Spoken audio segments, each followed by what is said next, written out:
Today's episode is sponsored by our friends at Famous Faces and Funnies, located in Melbourne, Florida. Hey, why don't you try to tap into the Florida market on comics and action figures, as well as our friends at PGX Comics, the Gen X place to get your comics graded and in case, shipping nationwide.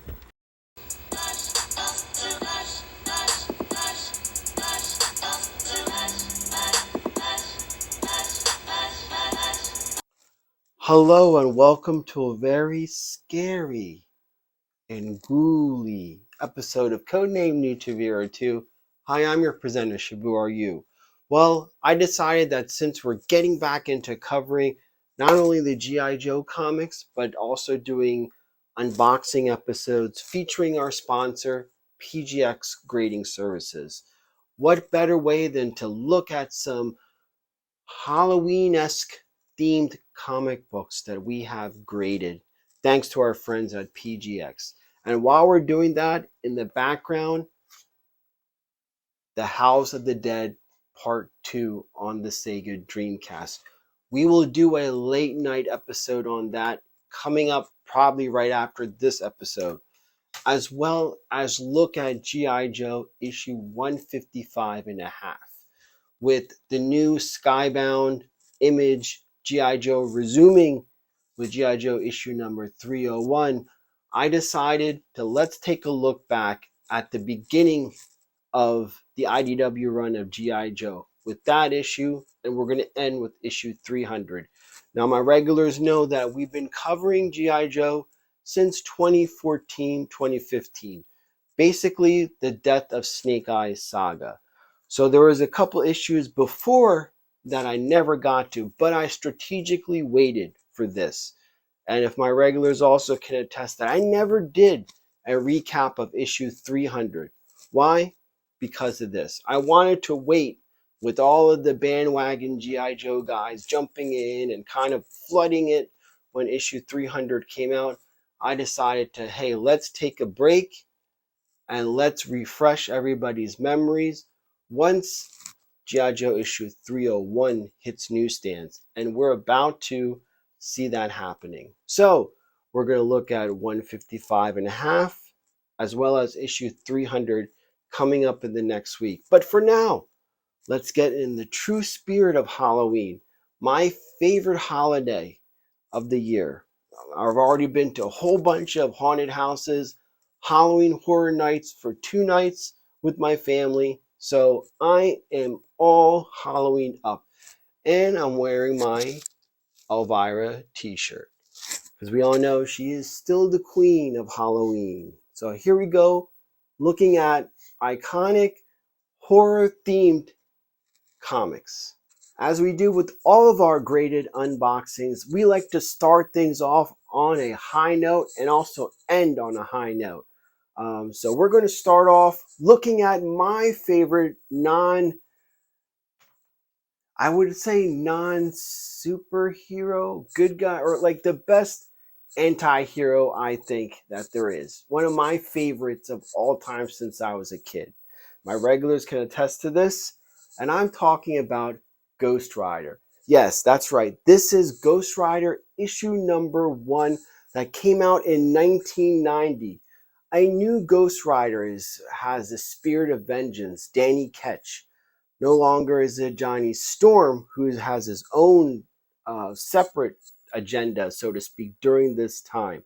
So this is a huge key, and it's been gaining lots of traction in our community, especially during the comic boom, which has since died out. So now is a good time to pick up this issue, because without a doubt, Ghost Rider is coming to the MCU. There is no doubt about it. And we might see the Nick Cage version in the Secret Wars movie. So don't be surprised on those two notions, as well as what they're going to do going forward with the character. Werewolf by Night has already been out, and this year it's in color. So the whole horror aspect of the MCU is something that we all know that Marvel wants to do. So they have the regular thing, they have the horror division, and the Young Avengers type of stuff. So those are the three branches that Marvel essentially has, and they're trying to branch them off, so to speak. But man, I love this issue. The bike is so 90s. Remember, this is pre-West Coast choppers, Orange County choppers, all that stuff. But I think me being a rider as well, I mean, even though I ride a fucking scooter, but still, I used to ride a real bike. But not that I'm saying my 250 isn't real, because it gets up to 90. But still, that feeling of riding on a bike, and pretending to have the spirit of vengeance when you feel the wind hitting. That's how I connect with this character. That's why he means so much to me. So Ghost Rider from 1990, issue number 1. Quick note, this is the first print direct edition. You could tell by the Spider-Man. Try to look for the newsstand. That's really tough to find. So if you're able to, that is definitely one to target. Ghost Rider, issue number 1. And jumping right off of that, this is nothing new to my regulars, because I've been picking up this issue, many copies of it, because I think it's one of the best values to get. And that is Marvel Spotlight number 6, the second appearance of Ghost Rider, retelling of his origin story. This is the next best thing. A lot of people look at Ghost Rider number 1 after Marvel Spotlight number 5, totally missing this one. But this book has been climbing up the ranks. In the comic boom of 2022, 2021, you had all-time highs with this book. And I love the blue, and I'm so familiar with this book because I started off with the 4.0. Then I got a 5.0. Now I'm up to a 6.0. So this is what makes this hobby fun and can be fun.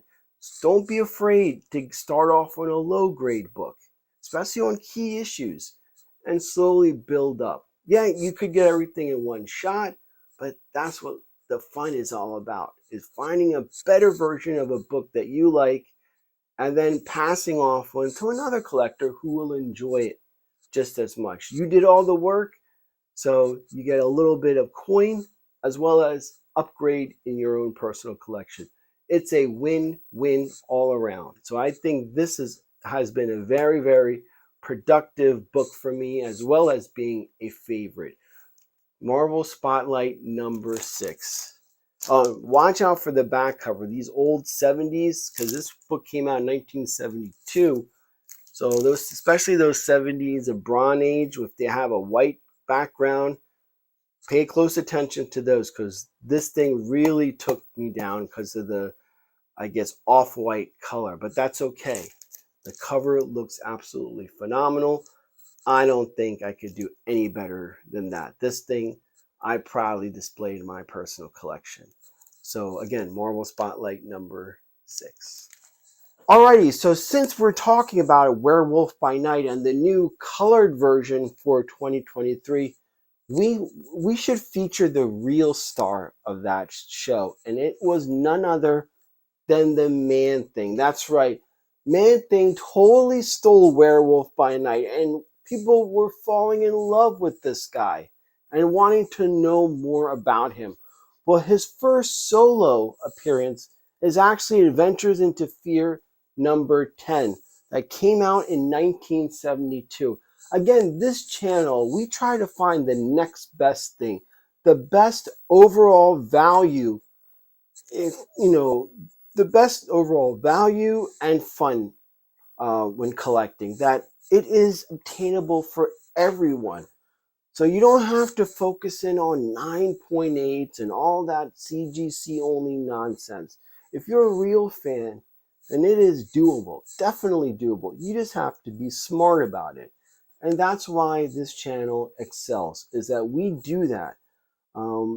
It's about real fans from the 80s and 90s reconnecting with the pastime and not being discouraged about monetary this or monetary that, like these modern kiddos like Bry's Comics and the Comic Book Investor. I mean, if you want to invest, Look at stocks, bonds, mutual funds, IRAs. That's how you invest for the future.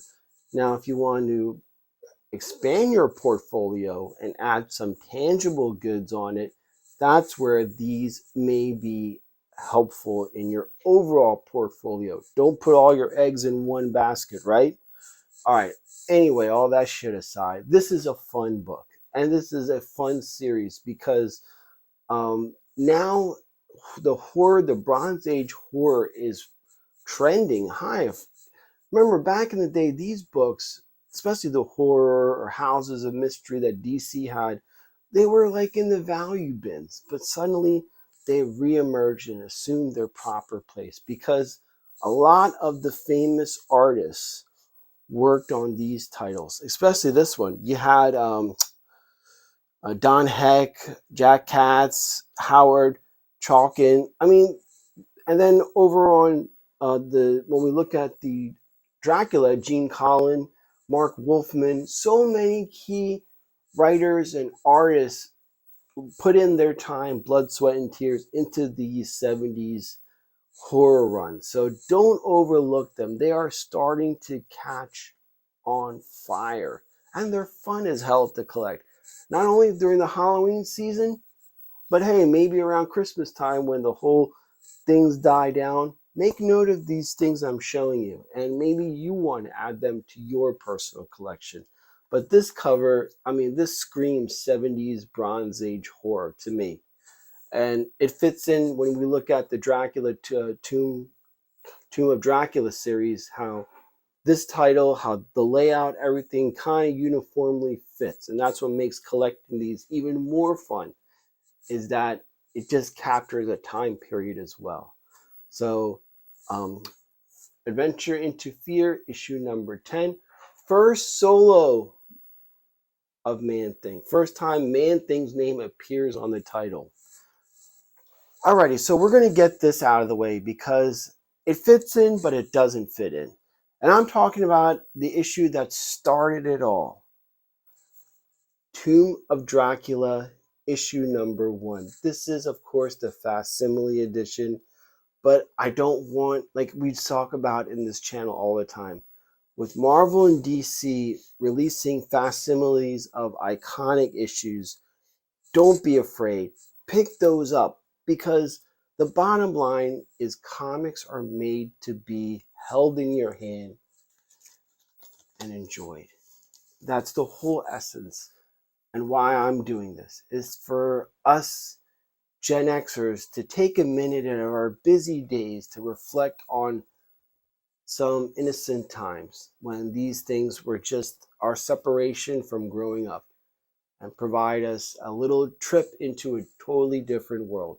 That's what comics did for a little brown boy in outside of Philadelphia. I was transported to many places, and for a few minutes, I was lucky. I was an athlete. I was blessed with being fast, strong, even though I was a little short, but I was really good in athletics. So if it was sports related, of course I would be picked first. But sometimes I wasn't the popular kid, So that's where comic books came into place. Like, it took me on these wonderful adventures. And that's why I do this channel. Is for us, take a minute, take a break, and remember that there's a smile that comes from within too when you pick up and hold a comic book. So that's what I try to recapture. And I think that with these facsimiles, that is amazing. And the best things, I do get these graded. I already did it for a Tomb of Dracula #1. And another person really wanted that. So I gave it to them as a gift, and I got another one to send off and grade myself. They make excellent gifts, these facsimiles, believe me. You send it into grading, get like Amazing Spider-Man #1, you're going to have a friend for life. They don't care that it's a facsimile. They'll know it. But at the same time, to have a original Dracula #1 displayed in their workplace or at the home office or something, that's pretty damn sweet. So don't hate on these facsimiles. I think they're wonderful offerings. And this is my second facsimile of Dracula issue number 1. So the next book we're going to take a look at has been skyrocketing. I mean, this book is one of the hottest Dracula titles besides the first appearance of Blade.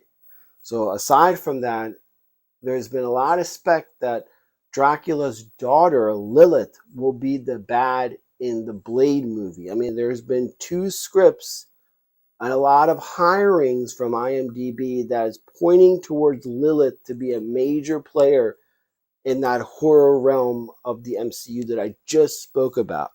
So with that, Giant-Sized Chillers, issue number 1 and only, because then it would change to a different title.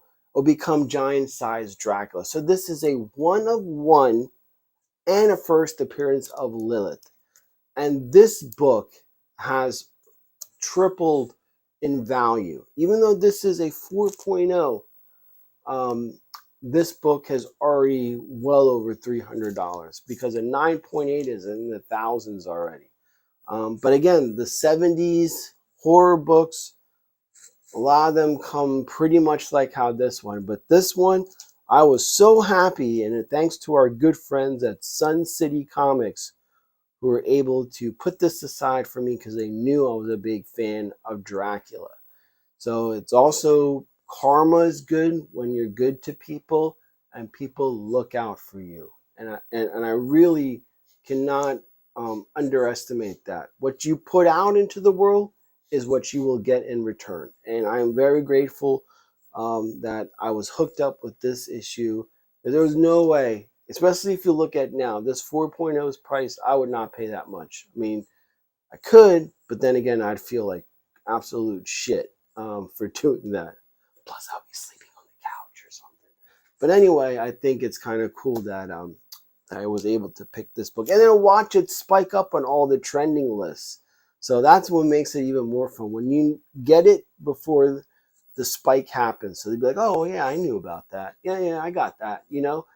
It's kind of a cool feeling. So again, Giant-Sized Chillers, issue number 1 of 1, the first appearance of Dracula's daughter, Lilith. And look at that cover. Isn't that beautiful? I mean, that just screams early 70s comics right there. And Mark Wolfman, Gene Colan, and John Romita. That's an all fucking star lineup right there for working on this book. So, Giant-Sized Chiller, issue number 1. Alrighty, so the next book we're going to take a look at is actually my favorite Elvira cover because it's so weird. I mean, it's like 3 different things that do not, like that Sesame Street game. 3 of these things belong together, but one of these things is not like the same. Now it's time to play that game. I don't know what the fuck, but that's how it kind of goes. But this book is so weird that I actually am ordering a custom shirt of the cover. And I'm talking about House of Mystery, issue number 2. Elvira's second appearance. This is the newsstand edition. And if you look at it, you know why I think this is great. It has Elvira with the samurai sword with the Japanese flag in Japanese on the side. What the fuck? I mean, that's why I love this cover so much. I already did an episode looking at the first appearance of Elvira in the House of Mystery number 1. I've since sold that issue and I upgraded to what I think is a better copy. So that is currently off in gradings. But just for shits and giggles, I'm going to post a picture of that Elvira issue number 1. A lot of people were sleeping on this. And then her 40th anniversary came. And then people started like, oh my God, I need to get Elvira's first appearance in comics. And this is something that not just for comic fans. I get more people that are Elvira fans that are interested in Elvira issues than anybody else. And if I have a duplicate, I'll be happy to sell them that. at a reasonable price. Like, I'm all about enhancing other people's fandom, not taking advantage of that because I don't need to. It's just, again, spreading that karma. And that's why in my little store selling duplicates, I have one of the highest ratings and most repeat customers. And that's something I'm very proud of. And I think going back to this issue, I found an Etsy store that actually makes custom t-shirts, and they have several Elvira t-shirts, including a few of her covers. This is the one I'm ordering. I think it's so fucking cool and quirky.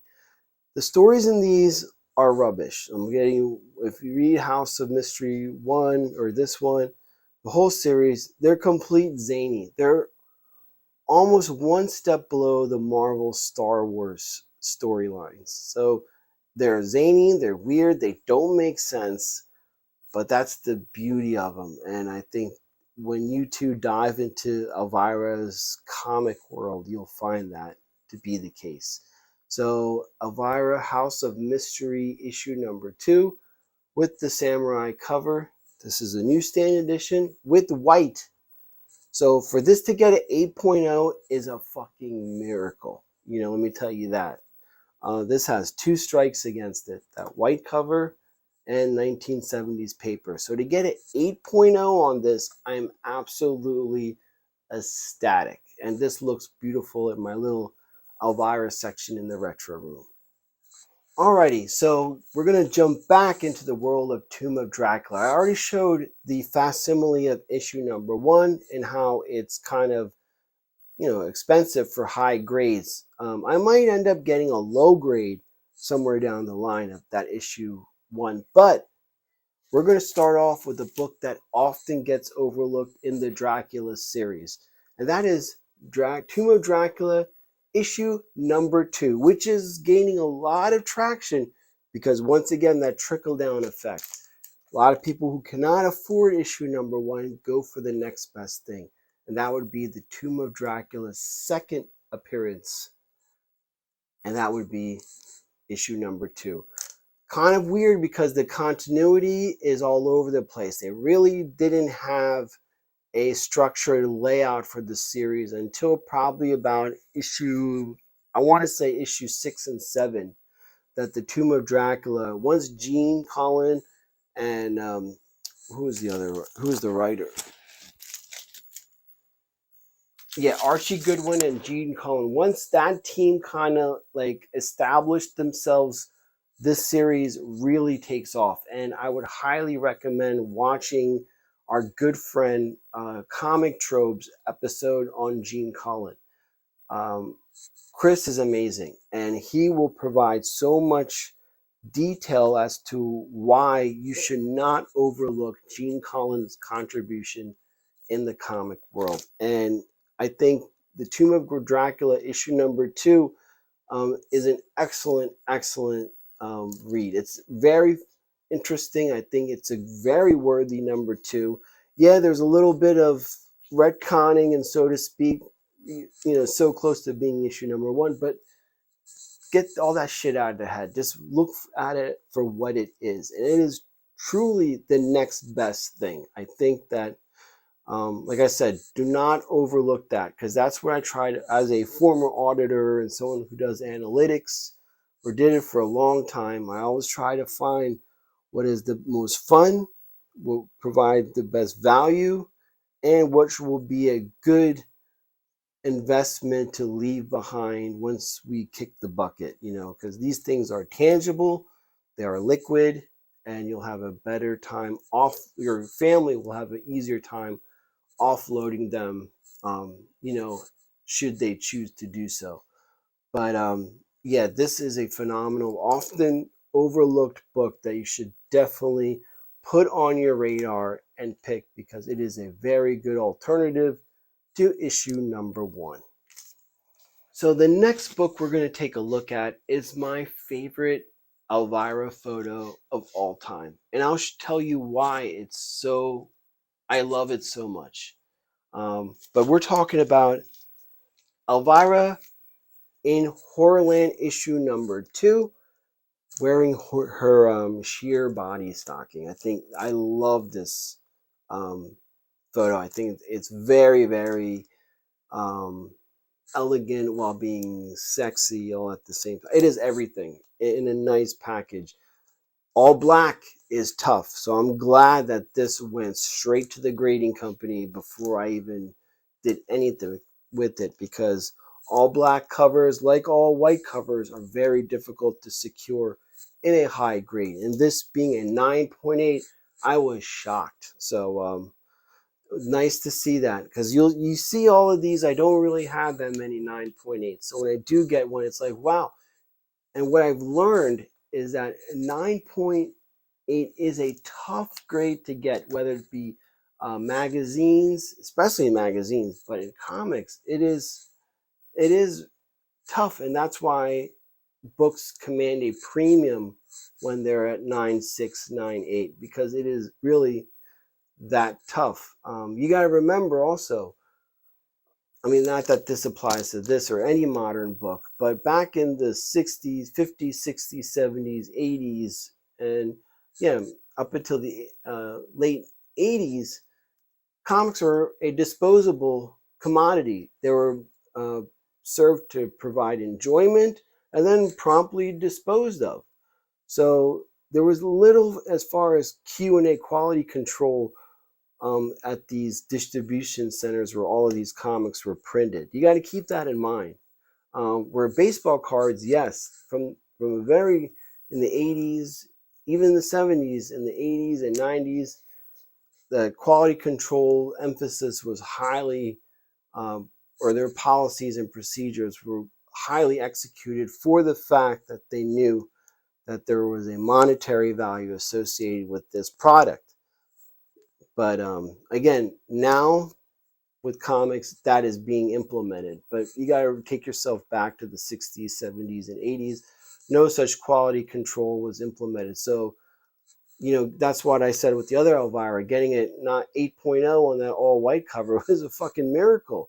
And same thing with the all black. But this is absolutely stunning.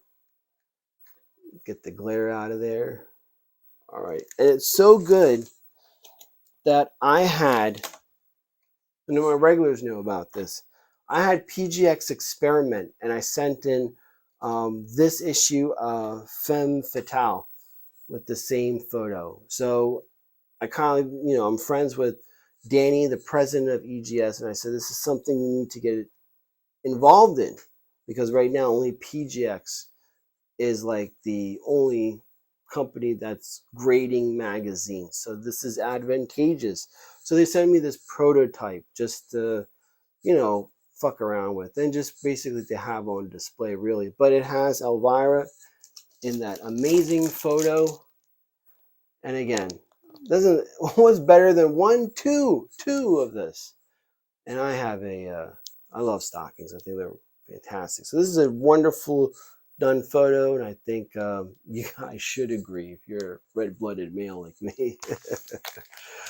Alrighty, so going right down chronological order, the next comic we're going to take a look at is The Tomb of Dracula #3. One of the few books, or one of the last books I had done with my partnership with EGS grading. EGS is still good, a very good option. Just I no longer will be representing them on my channel. I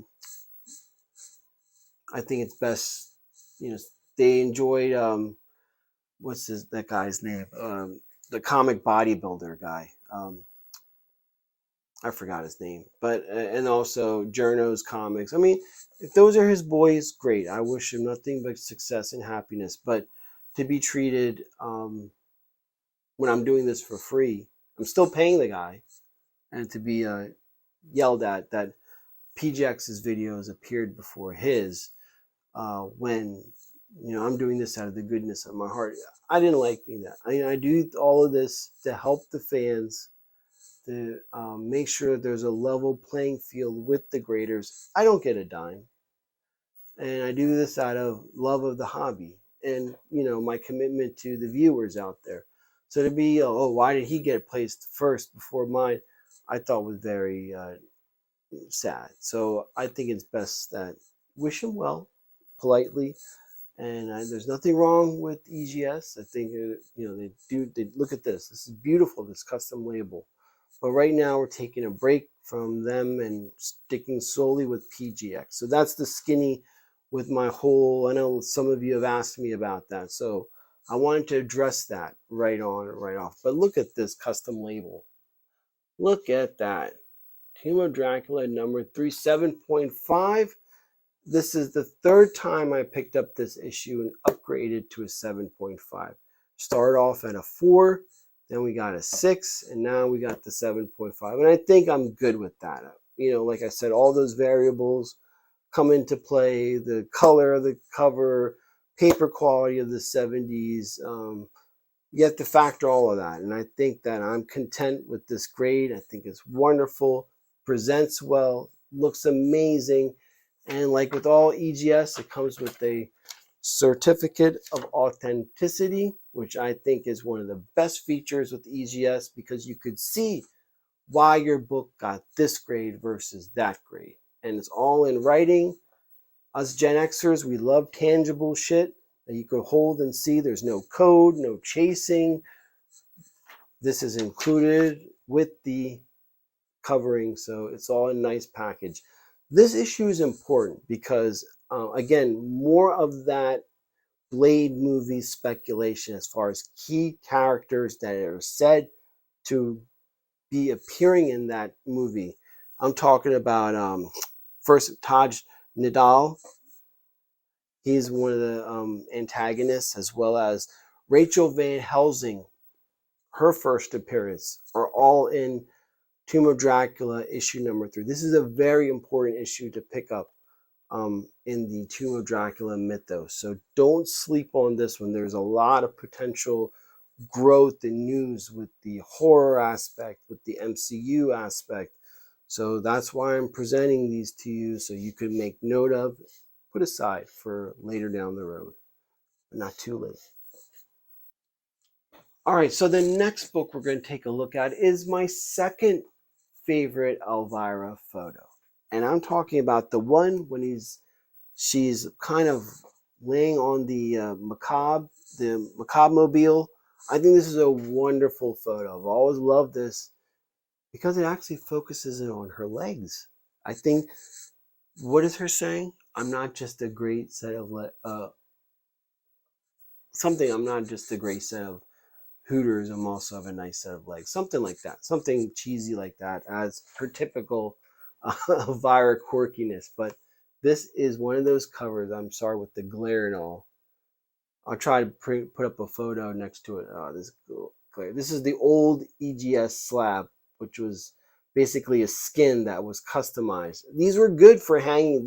All of these EGS books I used to hang on the wall back here. So because they're thin, you could put a command strip and they'll lock into place, where these other, whether it's CGC or PGX or the new EGS, it's a scary thing to do that because of their heaviness. But these are perfect for displaying on the wall, and they're locked in, sealed, everything. So it meets all of those.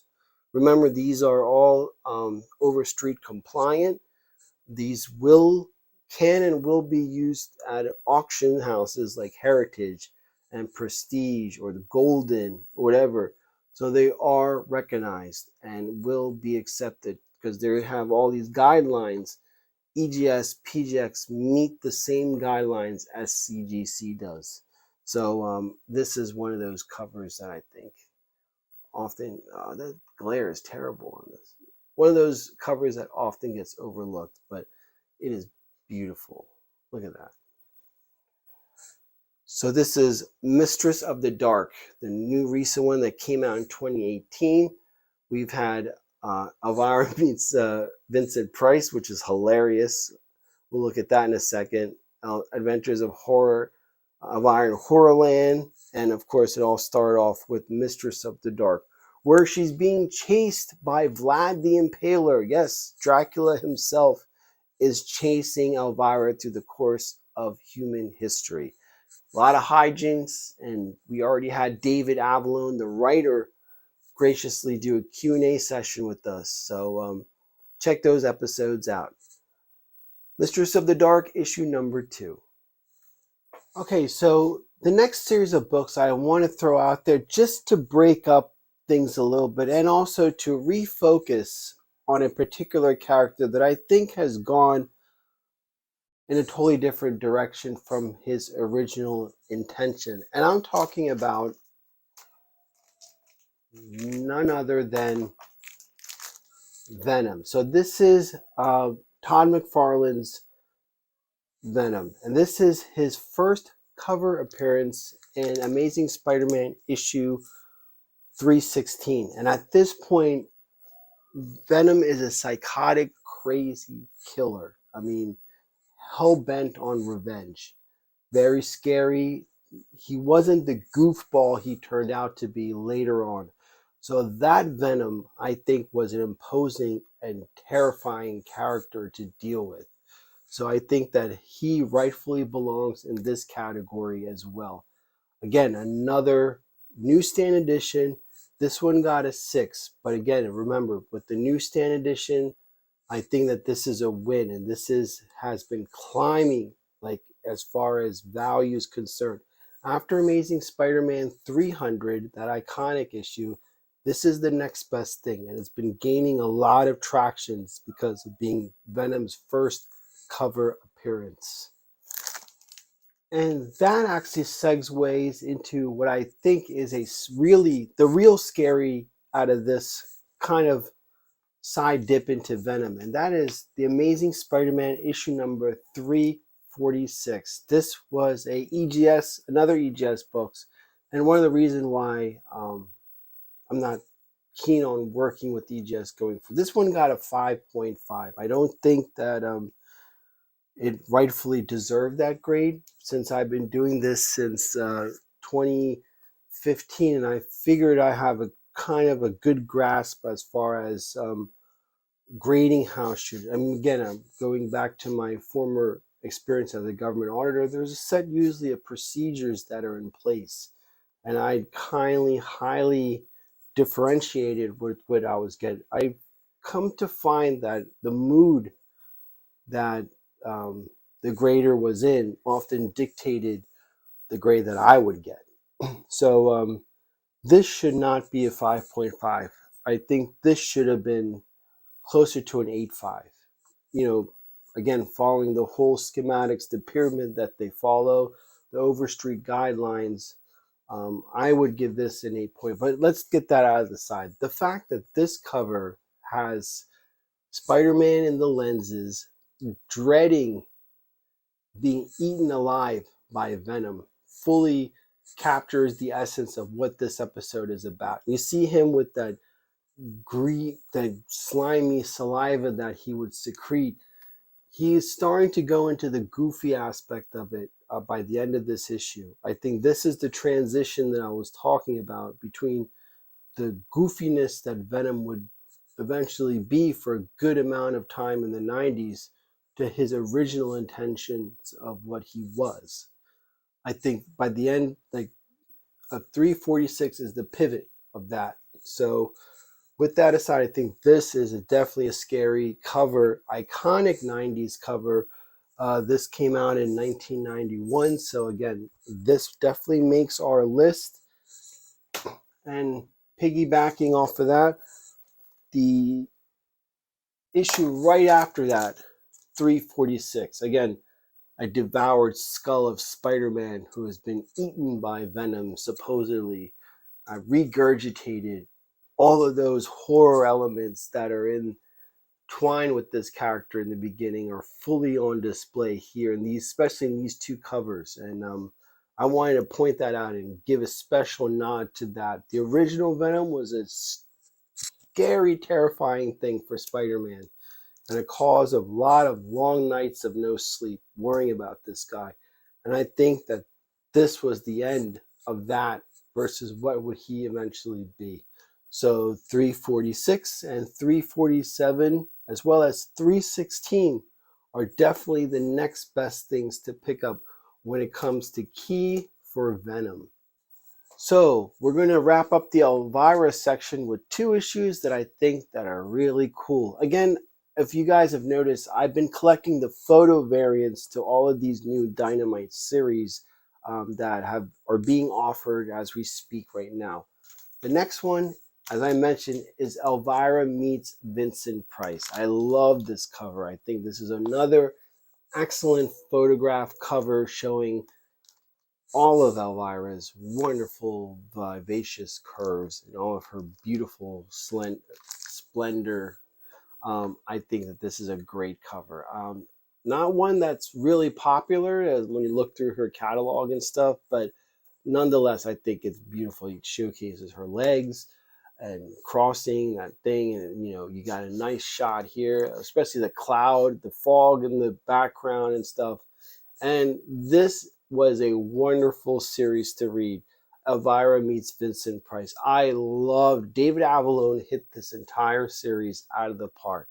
So I highly recommend reading the Elvira comics because it really showcases why we got into comics to begin with. There may not be any monetary value whatsoever. It's just for the pure enjoyment of comics. That's what you'll get on these Elvira series. And I cannot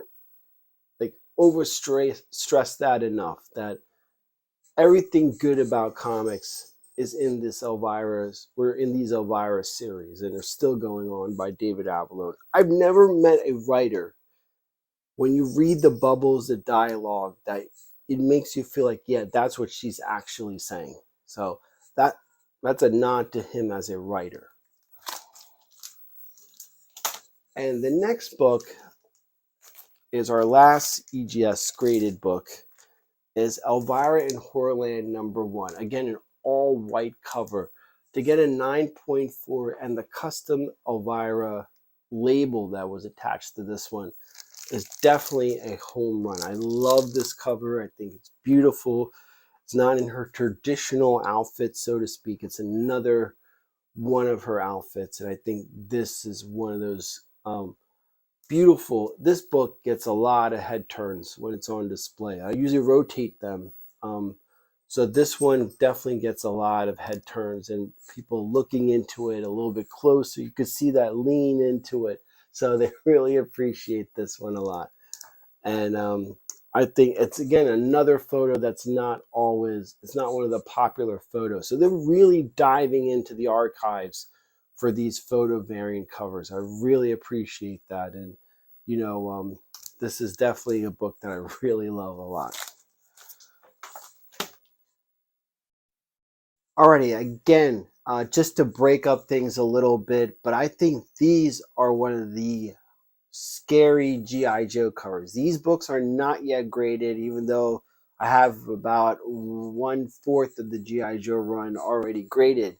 For some reason, I never got around to these. But let's start with issue number 49. That's right. This is the first appearance and creation of Serpentor, a character that Larry Hama wasn't really keen on. It's kind of like, to him, trying to shine a turd, so to speak. And Larry did not like this. I know there's a lot of fans that like Serpentor. I'm not one of them. The Cobra Commander is good enough for me. I love Cobra Commander, but Serpentor was always and then the whole transition between military and sci-fi started happening around this time. So, but nonetheless, the whole Universal Mummy story, Frankenstein, it has all the tropes for the Universal monsters in one package. And that is why GIJoe issue number 49 rightfully belongs on this list. Those tropes for the Universal, especially the Universal horror characters, Dracula, Mummy, and Frankenstein, are all in this issue. And that in itself is phenomenal. Way to go, Larry. I think that's a good job. We need to give credit where credit is due. Yes, this is definitely going out to grading to PGX in our next shipment. So we have to put this one aside. The next book, I think, and we just talked about it when we looked at the Range Viper. I brought this issue up. This is definitely a reader. I need to get a better copy. So if anybody out there has an extra 109 they'd like to help out the channel with, I'd be happy to. I'd be happy to pay for it as well. So G.I. Joe issue number 109, Casualties of War. And I've pretty much covered, briefly covered why this issue is significant and its follow-up, G.I. Joe issue 110, the death of like a handful of G.I. Joe characters like Quick Kick and Doc.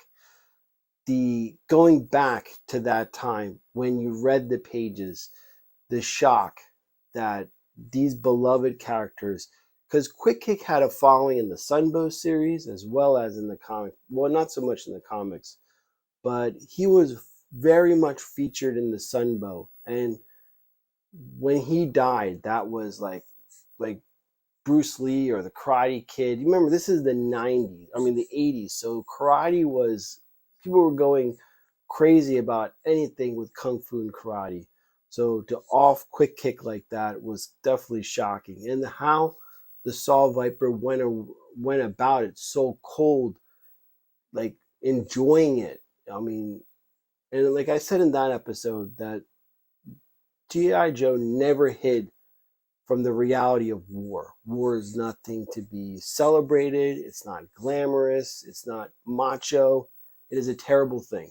And I think that's why these issues appear on this list, is because there is a horror element with a whole bunch of people being slaughtered. And I think these two issues rightfully belong on this list. So G.I. Joe 109 and G.I. Joe 110. Definitely horror. Alrighty, so we're going to wrap this up by taking a look at, again, we're going down chronologically in Tomb of Dracula. So Tomb of Dracula issue number 4, The Bride of Dracula. When we watched the Universal Monsters and all the brides of Van Helsing with Hugh Jackman, the brides of Dracula, how they were so clingy, needy, obedient, and also just, if not as more evil than Dracula, because some of them willingly fell into Dracula's little web of deception, deceit, and sold their soul to the devil, so to speak. So I always thought that the Bride of Dracula has a special place when it goes into horror mythos. I love this cover too. Again, Archie Goodwin, Gene Colan, and like I said, by now, like the foundation is starting to settle. And again, I'm highly recommending that episode by our good friends Chris over at Comic Tropes. Definitely watch that. That's the education. So from here going off to there, you'll really become a better fan and more knowledgeable fan. But again, this is a splendid cover. I really liked it. And again, like the next best thing, I think these are wonderful options. Lilith, as I mentioned, is going to be in the Blade movie, and she's going to be a huge impact. And we know her as the daughter. Well, there has to be some connection when Dracula does enter the MCU, when Lilith does enter the MCU with the Bride of Dracula. So to get a leg up on that is kind of advantageous on your end.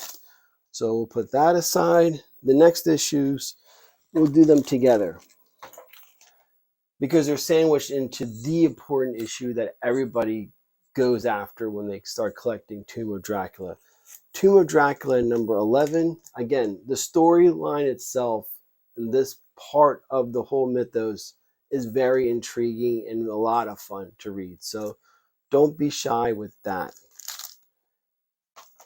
And then, of course, G.I. Joe, Tomb of Dracula issue number 14. This is right after Blade's first appearance, and there's a note on here, Blade appearance as well. So second appearance of Blade A lot of people sleep on this issue, but Blade does have a panel or two where the aftermath of his initial fight between Dracula. So this is another issue that often gets overlooked, but is gaining a lot of traction for those who cannot pony up and pick up issue 13. This would be an excellent value pick to get that, because you do get Blade in few panels the beginning, and then he goes off. So Tomb of Dracula issue number 14. Alrighty, so with that said, thank you for joining me. I hope you and your loved ones have a safe and wonderful Halloween. Again, there's so many things to like about Halloween. There's no religion tied behind it. It is a pagan, Anglo type of foundation that came to the New World, and we as Americans have taken full advantage of it and have taken it into what it is now today, where other countries are starting to adapt and observe this wonderful holiday of dressing up, or guising, as the Europeans call it, for disguising. It's funny because some European countries, the kid actually has to work in order to get candy. So they'll have to put on like a speech or a skit or something to get a piece of candy. So it's kind of cool to see other countries, other cultures adapt Halloween into theirs. And that's what it's all about. It's all about learning other things, learning new things about other people. And I think that's what makes this holiday fun. So with that, thanks for watching. Stay tuned. We still have some more Halloween fun. We're going to recap GIJoe issue number 155. We got the late night episode playing the Dreamcast haunted house. What is it called again? The House of the Dead Part 2, which is a shitload of fun. So make sure you subscribe and join us, and let's keep this party going. Happy Halloween.